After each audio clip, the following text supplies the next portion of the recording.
je pense juste quelques mots que j'aimerais partager, en plus de ce qu'a dit Mme Vildouin, de l'importance que revêt cette journée pour le plaidoyer des droits des enfants en général en Haïti. On parlait ce matin de l'importance du groupe cible qui est l'enfance en Haïti. On parle de 51% de la population. Quand tu ajoutes les jeunes, on est à peu près 75% entre enfants et jeunes de la population haïtienne.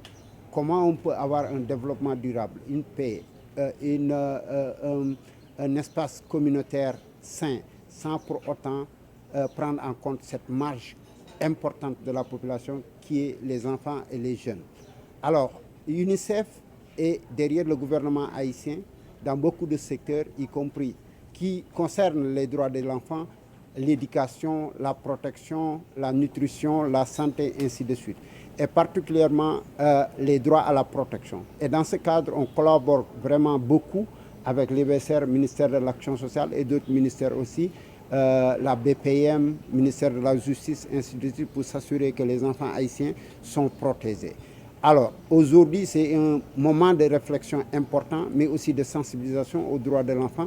C'est important d'avoir des jeunes universitaires qui sont appelés demain à prendre des décisions, à gérer ce pays. Donc, c'est important de les sensibiliser sur la question des droits de l'enfant.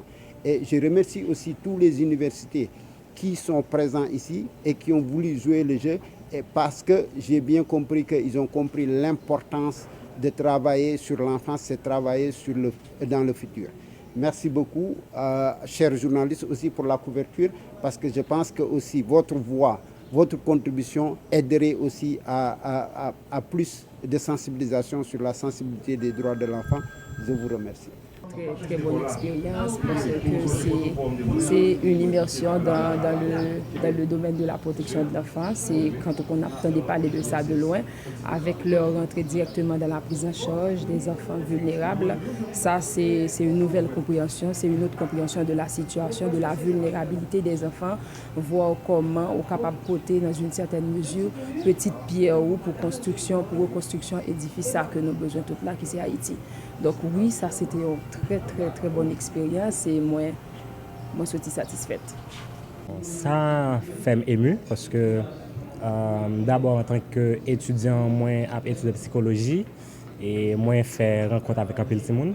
Et psychologie de l'enfance c'est un domaine qui est vraiment important pour moi. Donc je pense participer dans une journée comme ça a facilité que moi comprendre qui gens que suis capable d'accompagner tout le monde bien et comment tout moi capable de porter contribution dans un Haïti meilleur face avec l'évolution de tout le monde pour le moment. Bon, en termes d'impact, je pense que ça va avoir un impact éphémère.